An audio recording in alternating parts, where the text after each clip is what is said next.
you were active all across the board on special teams last week.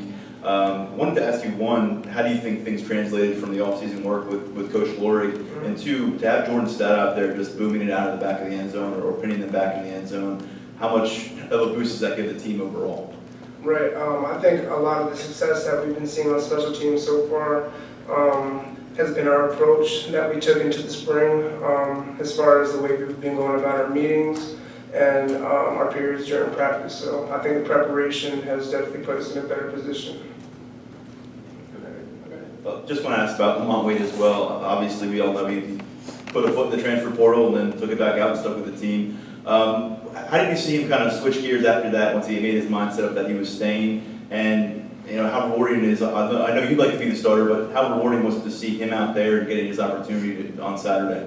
Right, I mean, there's no bigger person in front of the team, and Lamont obviously had his personal reasons of why he had entered the transfer portal. He thought it was the best decision to make for him in that moment, but obviously when he came back, everyone was thrilled because at the end of the day, it's a brotherhood. So I'm really happy for Lamont, and he's put the work in. He deserves everything he's been getting.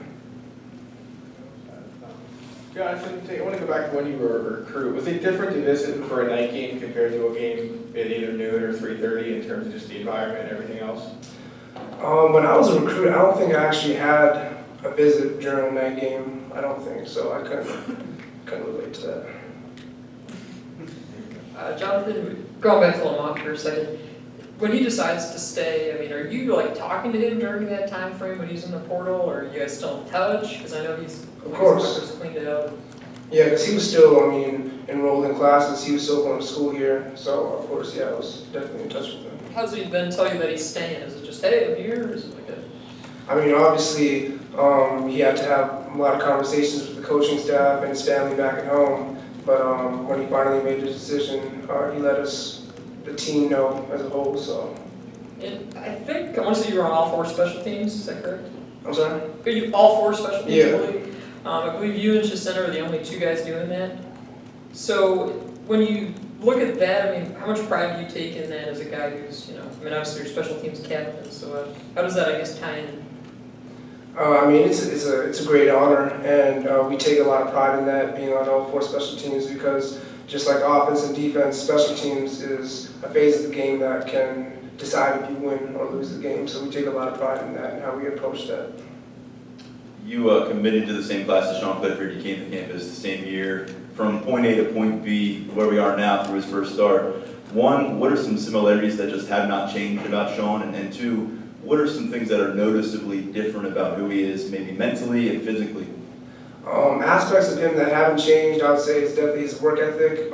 He's been a guy who, as soon as he stepped on campus, he's been working, and his preparation and approach to the game has not changed at all. Obviously, now being in a role of much leadership and starting as their quarterback, he definitely took that, and I feel like he's really excelled in his leadership and just taking charge of the team. Hey Jonathan, did you know that Brent Pry went to Buffalo? Yeah. And so do you think maybe some of the guys in the offense might be using that little trash talk in practice this week? I'm not sure, but we got practice at 4 o'clock today, so we'll see. Jonathan, the coach talked a little bit earlier about going into Beaver Stadium to practice under the lights to get used to that. What are some, besides the lights obviously, what are some of the things that are different from a player's perspective on the field at night compared to a game earlier today? I would say just the overall environment, obviously being under the lights, it definitely gives you like a whole other vibe. But besides that, football's football, and regardless if you play during the day or at night, the game doesn't change. How did you end up, I'm sorry, how did you end up on all those special teams? Is that something you asked for, or did they assign it? How did that end up working out for you? I just took pride in coming to work every day and trying to contribute to whatever I could possibly do on the team, and I found myself in a position where I could excel on special teams, and I just went with it and kept working. And which role do you have the most fun with on special teams?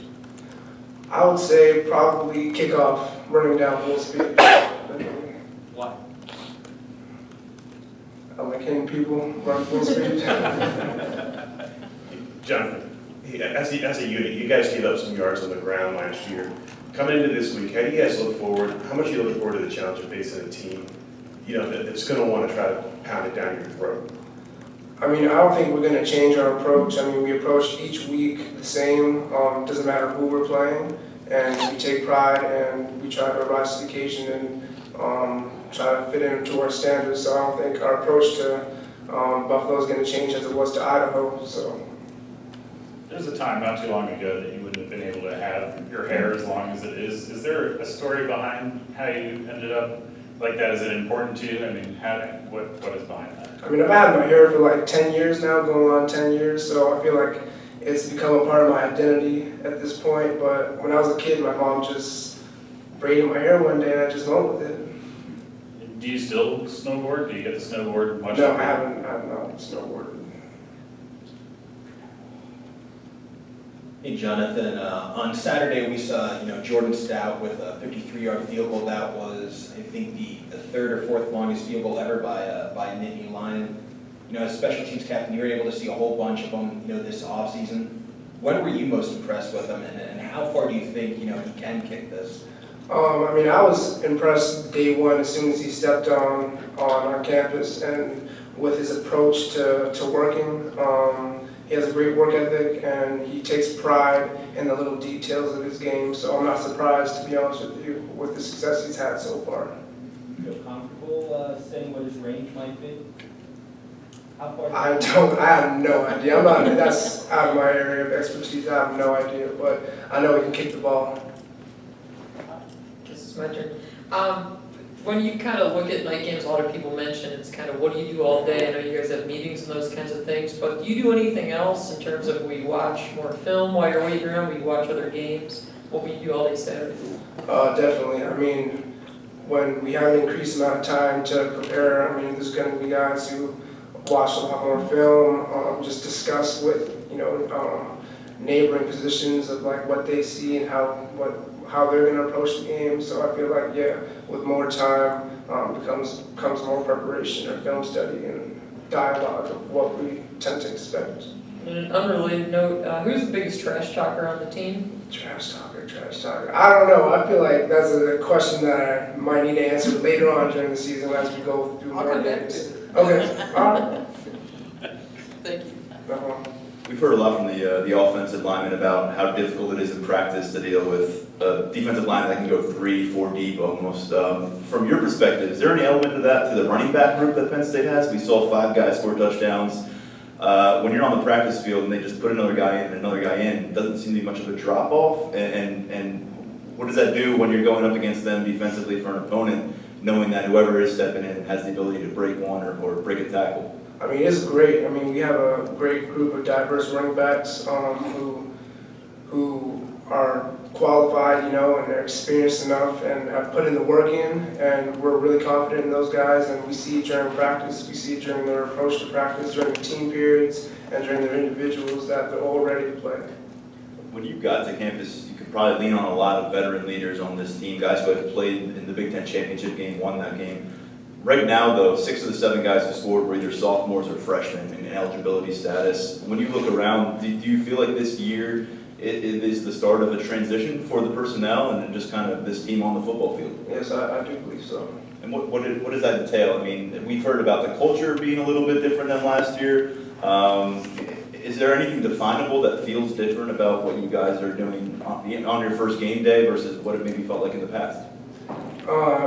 I would say we continue to take the same approach. I mean, our approach to the game and our approach to practices, I don't think has changed since I've been here at least, but I do think we have a lot of young talent and guys who are mature for their age, who are willing to step up to the plate, and that makes a difference. Does anyone stand up from those young players in terms of comfortable already getting in front of the locker room and saying their piece, even if they haven't necessarily done a bunch on the football field to this point, or they've only had one season's worth of games?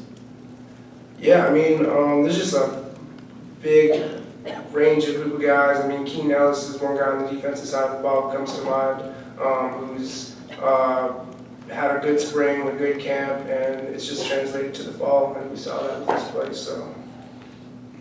Jonathan, going back to the Indiana game last year when you stepped in for Garrett in the second half there, what did that do for you confidence-wise, just knowing you could have success at the safety spot in a Big Ten game like that? Yeah, I mean, obviously stepping up to the plate was a great challenge, but it was something that I prepared for.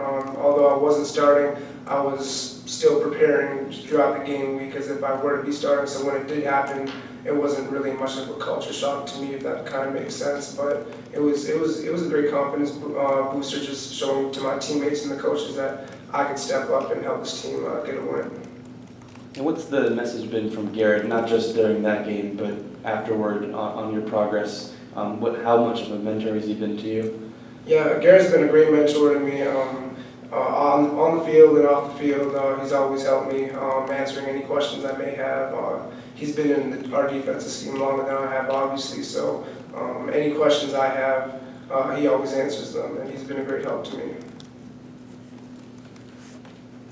Jonathan, we've heard from coaches and players about the progress that the receiver room has made since Coach Barker came to campus. You've had a great view of that throughout the year. Is it noticeable every day on the practice field, maybe compared to last season, and what the wide receivers bring fundamentally, physically here in 2019?